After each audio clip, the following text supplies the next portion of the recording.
Let's talk about Ethiopia. For a long time, it was seen as one of Africa's big success stories.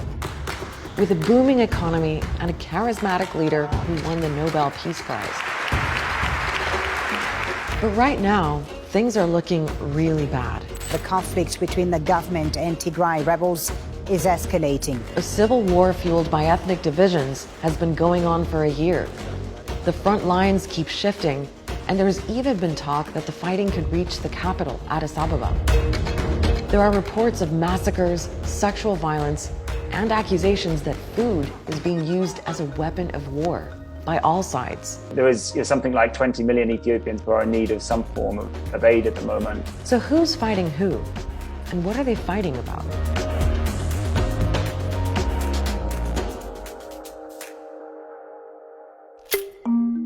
Let's start with the big picture. Ethiopia is about the size of France and Spain combined. It has the second biggest population in Africa, with lots of different ethnic groups. There's a federal government based in Addis Ababa, led by Prime Minister Abiy Ahmed. And there are 11 regions. They're mostly divided according to different ethnic groups, and each region has its own government. Tigray, way up north, is where most of the fighting has been happening over the past year. It's led by the Tigray People's Liberation Front, the TPLF. Now, all this started because of a power struggle between the TPLF and the federal government. But it's gone way beyond that now. The TPLF has been working to destabilize the country, committing many acts that threaten the unity of the people and the sovereignty and existence of the country. He's been doing everything in his power to make sure that the people of Tigray continue to find themselves at the receiving end of his genocidal campaign. Now we've moved into a phase where both sides believe that they are fighting an existential struggle for their survival. What you have to understand is the TPLF used to run things. They dominated Ethiopia's national politics for nearly 30 years as the main party in a coalition government, although Tigrayans only make up 6% of the population. It was a time of huge economic growth, but the TPLF were also accused of being autocratic and corrupt. In 2018, huge protests brought them down and swept Abiy Ahmed into power. And right after he was elected, he made some big changes. He freed thousands of political prisoners who'd been thrown in jail by the previous government, and surprised everyone with a peace deal with Eritrea. That's what he got his Nobel Peace Prize for. He also tried to centralize the government more. He created a new national party that brought together the main ethnic political groups. But the TPLF refused to take part, and they were suspicious of Abiy's big plans to open up politics and the economy. There was a sense he was trying to boost the power of the government in Addis Ababa at the expense of the regions. The TPLF believed that Abiy Ahmed was consolidating his power by completely undermining their legacy. So you had all this political jockeying, and then in 2020, there were supposed to be federal and regional elections, but the government delayed them, saying it was because of COVID. That didn't go down well with the TPLF. They went ahead and ran their election in defiance of federal authority, and this led to a process where the federal government said that Tigray's government was not legal and constitutional, and Tigray's government made the same accusation against the federal government. And that's when the fighting started. Forces loyal to the TPLF attacked a government military base in Tigray. Then Abiy sent in troops.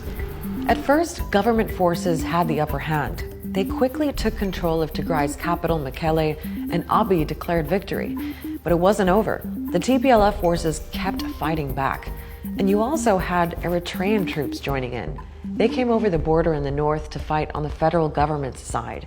But by the end of June, and despite Eritrean involvement, there was a complete reversal. The TPLF were back in control of Mekelle and most of Tigray, and they didn't stop there. They pushed into the neighboring regions of Amhara and Afar. Then there was another big development, this time in the Oromia region, where there's an armed group called the Oromo Liberation Army, the OLA. They have their own issues with Abiy. They decided to ally themselves with the TPLF, which means now you've got a kind of opposition alliance that wants to defeat Abiy. Several groups from other regions say they've joined too. The OLA are fighting from the south and the Tigrayans from the north, and they both say they're determined to push towards the capital. Now, when the TPLF forces took control of 2 strategic towns in late October, that threat suddenly looked pretty serious. But by early December, the government said its forces had recaptured those towns, so the military balance seems to be shifting again. It seems to be a pretty fluid situation. There's huge amounts of mobilization on the federal side, including the Prime Minister going to the battlefield himself. So that's how the fighting has played out so far. But what about the civilians? Well, it's been devastating and brutal.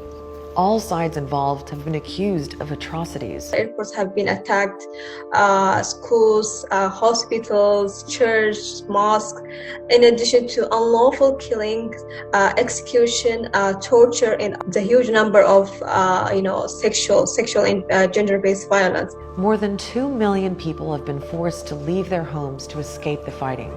There are estimates that hundreds are dying every day in Tigray because there isn't enough food. And the UN says millions are at risk of starvation. This boy is a victim of what the UN says is the world's worst hunger crisis. Only a trickle of food has been getting through, nowhere near what's needed. Both the government and TPLF forces are accused of restricting aid deliveries into areas they control. There have also been reports of horrific massacres, like in Aksum, a town in Tigray, where Eritrean forces killed hundreds of people, according to Amnesty International.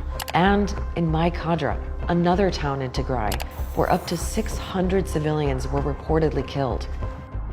ሚሊሻና ፖሊስ አባጎናቸዋለሁ ወያለ ሲቪሉ ደግሞ አለ ሲቪሉ እነሱ መሳሪያ ስለያዝላቸው መንገድናቸው ከሆነ በመሳሪያ ይመቱናል። Witnesses later said that forces linked to the TPLF were responsible. There is a threat of incredibly serious consequences from this Ethiopian civil war in the form of famine, potentially, genocide, potentially, state collapse, potentially. To end the fighting, what Ethiopia really needs is some kind of negotiated settlement. But right now, there's no sign that anyone is willing to come to the table, let alone make any concessions.